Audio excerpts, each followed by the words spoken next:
I'm Piyush. Thank you for the introduction. I'm one of the founders of Rio.dev. And as you can tell, we are in the space of marketing to developers and hopefully making money from that endeavor. And I'm so happy that my session is after the coffee break. But if the coffee hasn't done its job, hopefully the cash register ringing will do its job. So I'm here to talk about code to cash, right? And the focus of the session will be like we've all put so much time and energy into building a good product, which a lot of developers are using, which is fantastic. Right? But what is needed to keep a business running is to get the revenue going. Right? And that's what we work on. In the last 2.5 years, we have worked with almost 2,500 people who are in the space. I would have spoken with about 1,000 DevTool marketers, salespeople, community managers, leadership, founders. And there are some very common challenges. I think the challenges that came across are very common, repetitive, and that's why I'm here to talk about it. What we do, or what we help DevTool marketers do, is convert developer intent signals into revenue, right? And what we will talk about is coming from here. Honestly, this is not my learning or my wisdom. This is coming from conversations from very generous people who have shared all their challenges, all their insights with us. So behind everything that I talk, there are at least 3,000 hours of conversations, research, and best practices that people have shared with us. So let's get started, right? We'll start with something simple and something that we all agree upon, that selling to developers is hard, isn't it? Like, if does everybody agree selling to developers is hard? Anybody who feels it's not? In 2.5 years of doing this, I have never had a situation where somebody did not agree on this. Never. Like you can never say never, but on this I can say never. Nobody's ever said it's easy. Right? Now the question is why? What makes it so hard? Right? Is it that developers are from a different planet, or there is some mysterious code that nobody's managed to crack? So we did some research into this. Right? We spoke to 100 developers and engineering leaders and CTOs that, look, why is it so difficult? Why do you guys hate or dislike marketers so much, or dislike salespeople so much? This is what came up. That, look, what we are dealing with is very complicated, it's very technical, and this is the root cause. This is what makes our category very different and difficult. Like if we were selling umbrellas, I don't think we would need an umbrella marketer conference. I think we would do just fine. But we are selling a very technical product. So I'm going to talk about how does this manifest. So these are some of the insights we got from those 100+ conversations. Why does it matter that DevTools are complex or technical? See, so the first thing is it's solving a problem. Not everybody has that problem. See, for example, we've got like some of the best DevTools in the world in this room here, right? So we've got people from HashiCorp. Does everybody need HashiCorp? Even a tool which is so popular and so amazing, not everybody needs it. And those who need it don't need it all the time.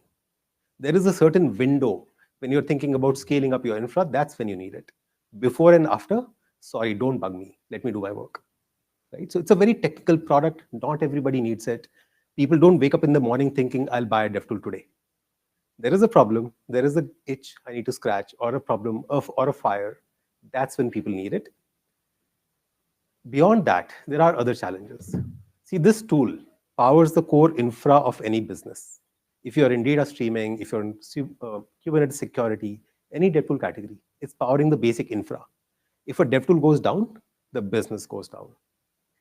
So you can't take risks. Right? You have to be very, very clear about what is the product you're choosing. Does it fit your tech stack? Does it give you the scaling you need? And therefore, evaluation cycles are long. So far, there is nothing that differentiates a developer except the category is very nuanced. Now let's talk about what's different about the developers. See, they are very technical buyers. Many of the sellers are not. Many sellers are not. The other day, I was talking to my co-founder. He's also the CTO. He's a very difficult man to please. He came bumbling out of a conversation with a sales guy and said, I loved this conversation. I talked to the VP sales. He could answer all my questions. And I thought to myself, that should not be an exception. Like a sales guy is supposed to answer all your questions. Why is that an exception? But in this market, it is.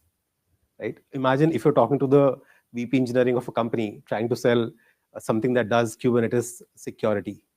It's very hard to answer their questions. And that puts us at a disadvantage. It's not a level playing field. We don't know everything that our audience wants to know. Right? And that is why they don't want to get on calls with salespeople. Right? And then the last piece is so unique. Like this was the biggest shock to me that I can just build it. Why should I buy? So anyhow, these are so many challenges that we have to deal with. And because of which, honestly, standing here, I don't envy your job. It's a very difficult job.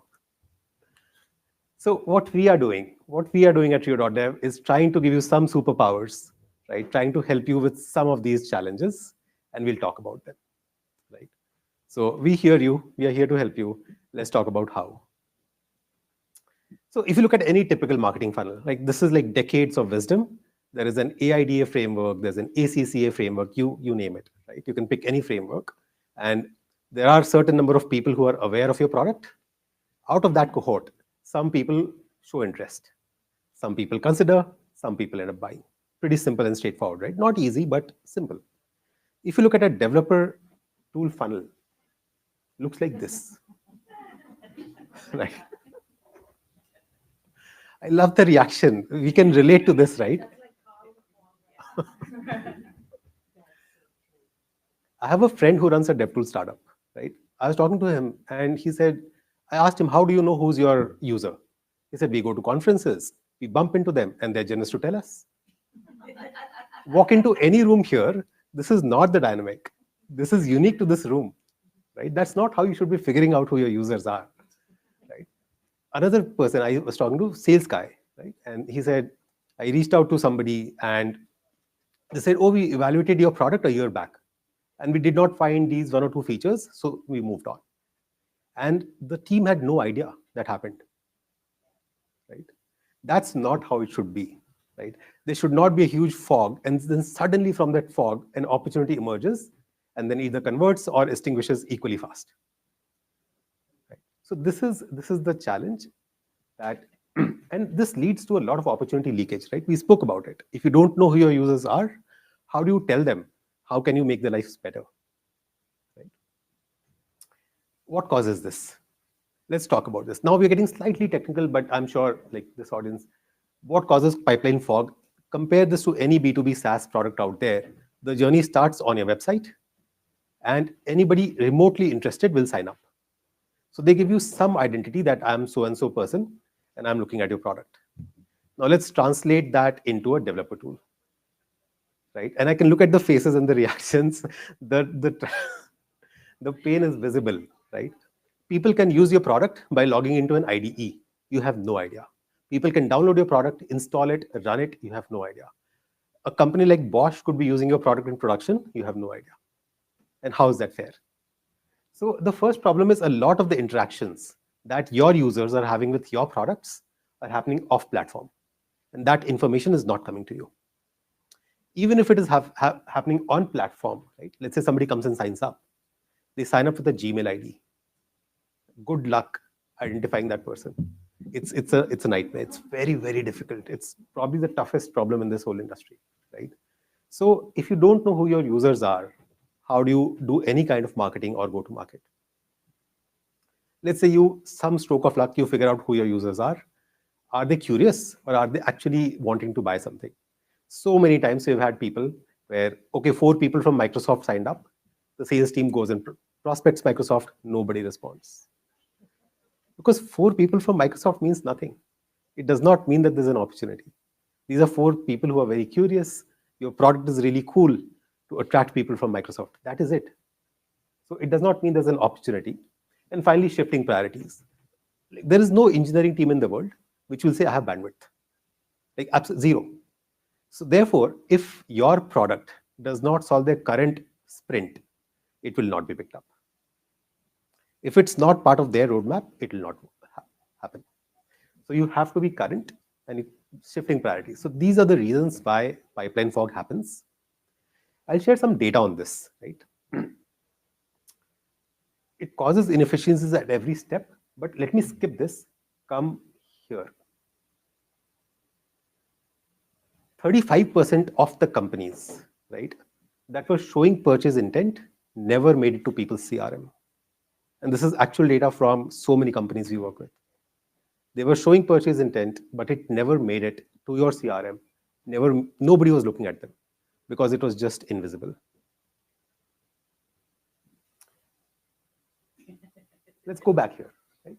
Because of this inefficiency, what's happening today is, see, imagine you're a marketer trying to run ads, right? Or trying to communicate with your users. If you don't know who they are, how do you communicate with them?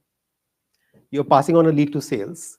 Microsoft example, right? You saw 5 people signed up, amazing, qualifies every way possible, right? Goes to sales, sales comes back empty-handed, tells you your lead qualification sucks. But there's nothing wrong that we're doing, right? So these scenarios have happened in every DevTool company out there. DevRel is a cost center, right? There's no direct correlation. So many DevRel people I've spoken with said the deal was influenced by my team, but we don't get the credit, and vice versa, right? We don't have any attribution.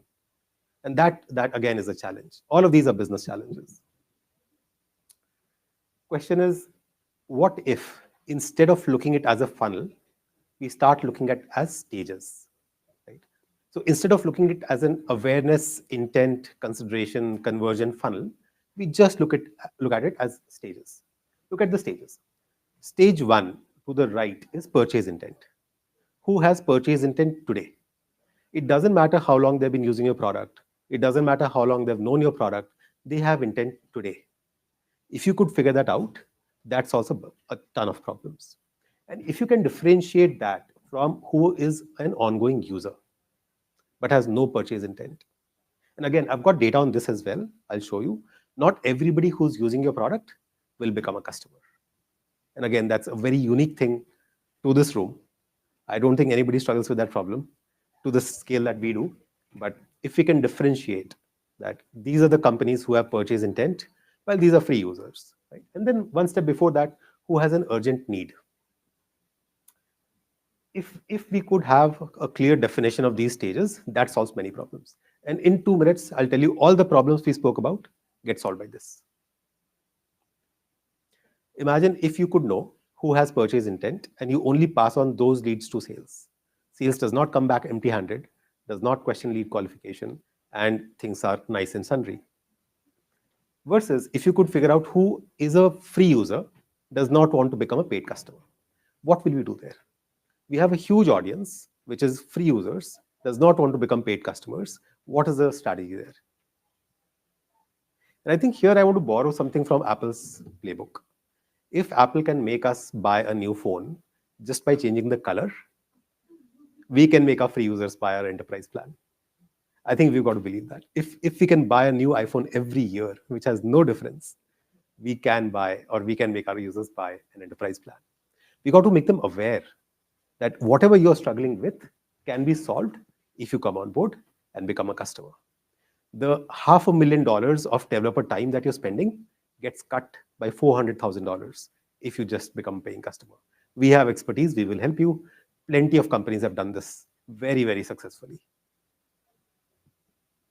If we know who has an urgent need, we can bring them directly to purchase consideration, right? And so on and so forth, right? If we know who's curious, we can nurture them, not waste time there, not waste dollars there, and so on. So this, in our view, is what solves many of the problems. Sounds very exciting, sounds like the silver bullet. So where's the catch? In this framework, the catch is, how do you figure this out? Like if somebody could tell you, I have this data, I'll give it to you, is there anybody who would say no to this?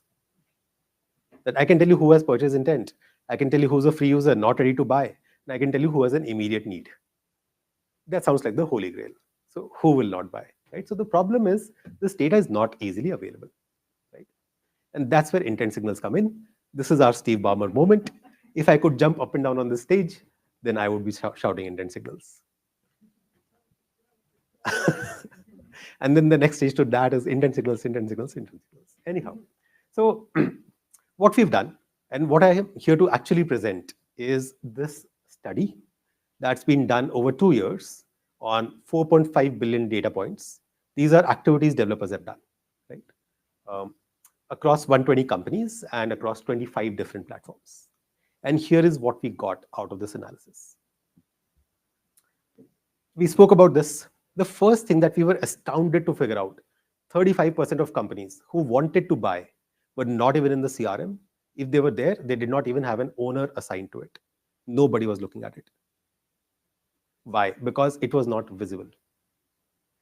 There was a team of 5 people evaluating, all with their Gmails, or they never signed up. They were struggling, went on to Reddit, asked a question there, went to Slack, asked a question there, got some answers, cobbled something together, but did not become a customer. At that moment, they would 100% become a customer. But they did not, because the outreach was either mistimed or just did not happen. Real scenario, somebody from Sony was evaluating this product we work with. The team just did not know. Then Sony went on, built their own thing in-house. 6 months later, the team reached out. They said, sorry, we've already built it in-house. It's too much commitment now to junk all of that. What am I going to go and tell my boss? That the 6 months of developers' time was all waste. I can't get budget now. So real scenario, right? So this is one insight came out of it. 35% of purchase companies ready to buy did not even become opportunities. 75% of companies who are opportunities have no sign of purchase intent. Like I said, 10 people signing up is not purchase intent. If they have been using your open source, that's not purchase intent, and so on and so forth. Interestingly, every tool in the world will qualify this as an opportunity. We cannot convince them to buy. If they have no reason to go from free to enterprise, you cannot compete with your own free product. So you have to generate that interest. You have to generate that awareness that if they make the switch, what do they stand to gain? And that's what's needed here. Another one. And please, if anybody has a different approach here, please do let me know. 70% of sales teams get assigned accounts once a year. Is there any team here that follows a different approach? Lovely. One in the room. So that's the point. Like, how can you have a static list of a full year, not considering who needs my product, who is struggling, who is growing? What is true in January is definitely not true in December, most likely not true in April itself. So we got to have this dynamic. We got to read, we got to study our users, and then according to that, assign opportunities to the team. And finally, 60% of the companies in the CRM are not even qualified. My CTO gets an email from a company pitching us Kubernetes scaling solutions. We are not even on Kubernetes. Well, we weren't a year back. Now we are. So 60% of companies are not qualified. So this is the manifestation of the pipeline fog problem.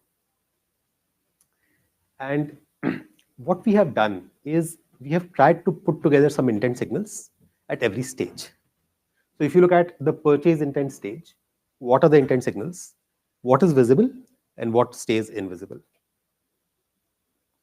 I'll give you just 2 minutes to look at this. Slightly loaded.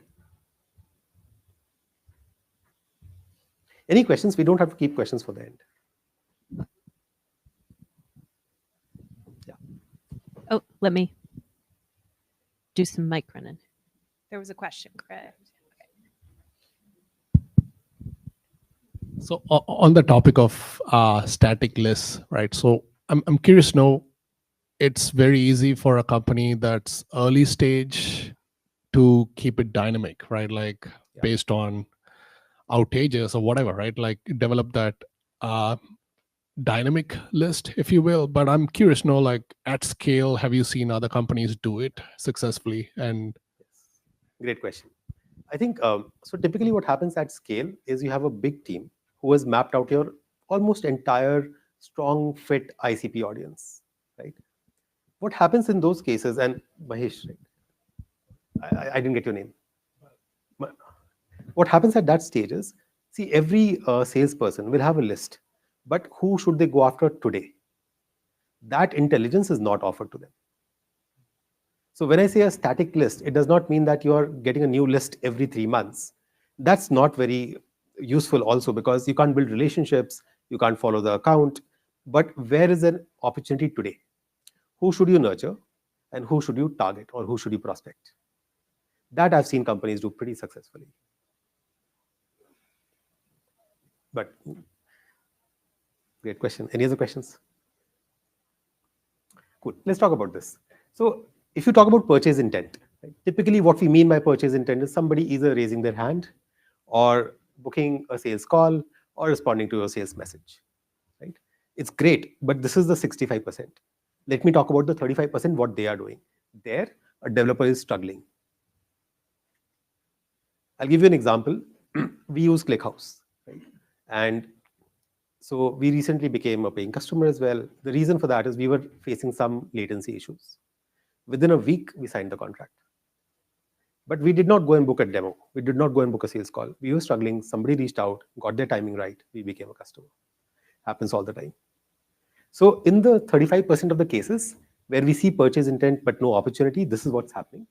Developers are struggling alone, trying to figure out, trying to scale up. The other very good signal is enterprises pay for security. They pay for compliance. So if you see a big enterprise using your product, who are you targeting? Are you only targeting the engineering leader? Are you also targeting the security leader or the compliance leader? I'm sure everybody knows Postman. For Postman, the first 10 customers were not CTOs. The first 10 customers were CISOs who were very concerned that so many developers in their company are using Postman, but are they being compliant about it? Is data leaking out? Is it creating a question mark on their compliance certifications? And that story is true for so many companies out there. So security compliance is a great signal. If you can get those folks involved, that could get you a deal. Usage limits reached. This is easier to track in some cases, not always. Another very good signal is engineering org changes. Scaling up, scaling down. Like imagine if somebody is bringing on board a lot of platform engineers. That costs a lot. If you can go in and say, instead of hiring 5 people, hire my product. This will solve the job. You have an immediate ROI pitch. And this does not become visible easily. Like we can all go and ask our teams to have visibility of what's happening in your target account and their engineering org on a real-time basis. And what does it mean? So these are some signals that we have seen correlate very strongly with purchase intent. Mining these signals religiously and making them available to the go-to-market teams helps a lot. I think the second segment is very interesting because for a lot of DevTool companies, that's where the bulk is. If you're a successful DevTool company, you have a lot of people using your product. And that shows up. That shows up as product data, telemetry signals, but there's more. Like you can look at people who are asking questions again and again. If they're asking questions over a multiple week period, they're using your product. Right? And you might not see them in the product data because again, Gmail IDs, right? Self-hosted deployments. It's not easy to find those people. But if you just look at who's asking questions, support tickets, CLI activity, all of that will tell you that you have a much bigger user base. We've had instances where a company's product was used by Tesla and they had no idea that Tesla is a long-term user. And that's happened again and again and again, every single time. Moving on to who has an urgent need. This is very interesting because this is something that gets overlooked all the time. You can look at your funnel, but you can't look at somebody who has a need but is not talking to you today. And where do you find those people? Those people are found online. And those people today, unfortunately, are not searching on Google. They are going to LLMs or they're going to some forum. Right? That's where you can find those people, or they're looking at your competition and so on and so forth. You can find proxy signals. Again, scaling up the team is a very good example. Somebody leaving is a great example. I've had companies convert big accounts because the developer or the team that built that system has left. And now the expertise of managing that in-house is gone. So what do? You pay the next best, which is the experts out there. So tracking who has an urgent need is also a great signal. And then beyond that is kind of spreading serendipity. So you've got a lot of curious and aware users. Just make them, like, keep nurturing them. Don't leave them alone, but don't push them too hard. They're not ready to buy. They will be your champions. And then the last segment, technically qualified, very, very important. I think every DevTool out there is not built for everybody. You have to figure out who needs it, or at least who can use it in future. Like if you're built on Kafka, and if you're reaching out to people who have nothing to do with data streaming, but is a big company, that is a waste of time and effort and resources. So this is how we've kind of graded intent signals to get a slightly better picture of who is at what stage. And then every stage obviously calls for a slightly different treatment. Somebody ready to buy gets sales. Somebody who's a free user has to be convinced of why they should talk to you, what's in it for them. And I'll just wrap up in a few more minutes, but this is something that we found. Some of the most overlooked signals across the industry. Any kind of CLI activity is a fantastic signal. And when I come to the next slide, you will see what I'm comparing this with. I'm comparing this with something like a pricing page visit, which sounds like the holy grail, but sorry to tell you, it's not. It's really it's really weak. All it is telling you is somebody wants to see, okay, how much money are you making? Or at best, is this an affordable software or is this a very expensive software? I should stop evaluation right now. So it's really not. But yeah, going back, CLI activity, great signal. If somebody has taken the pain to download your image and install it on their local machine, that person is interested at least. Developer struggles, we spoke about it. This is something that we have the responsibility, the duty to track and take care of. One question here, do we have different forums for different types of users? Like if we feel that this user can become a paying customer versus this user will never become or probably not become a paying customer, are we giving them different treatments or different communities at least? Or are we bunching them all in the same group where the loudest noise is getting the most attention? Very low hanging fruit. Slightly different graded communities, and we're not asking you to treat them differently, just aligning that with the business priorities. That's how we convert a DevRel team from not just an investment, but an ROI-driven org. Team evaluations, fantastic signal. Again, one person is great, but if there's a whole team involved, moves much faster, tells you that it's a company priority. Enterprise security and compliance features, engineering org changes, competitive intelligence. These are some signals that we've not seen a lot of people capture, but can be pretty powerful. And then quickly jumping on to what's overrated, pricing page visits. Like we've got to stop weighting them too high. Bid stream data. I think bid stream data has played a very important role when there was nothing else. But off late, what's happening is Google searches are giving way to chatbots. And therefore, what's being searched on Google is not as powerful as it used to be. And even if it is, we got to look into the future. 3 years into the future, we don't believe it will be as powerful as it is or as it was. Isolated product signups, community participation, all of these are good signals, but not purchase intent signals. And I want to leave you with this last final thoughts. We have seen this work. We have seen this work time and again, where intent signals are the key to cracking go-to-market. I don't think we disagree. I think what's been lacking is good intent signals. Legacy ones don't work. I think one huge shift in the industry is going from company level to individual level. Like somebody at SpaceX is good, is fine, but John from SpaceX is looking at your product, is what we need to get.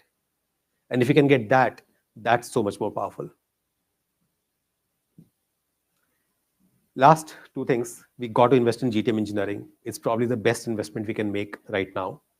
That is the role that can bring together intent signals from all sources and channel the right data to the right person. Who should sales be talking to? Who should DevRel be prioritizing? Who should marketing be focusing on? All of that is orchestrated by the go-to-market engineer. Great investment, find the best talent possible on this one. And then the last one is intent signals and AI. Amazing combination. I'm sure my previous speaker spoke about it, so I won't belabor the point. But yeah. Awesome. Any questions? This is what we wanted to leave you with. Alrighty, I think we might have time. Alrighty, we're at time.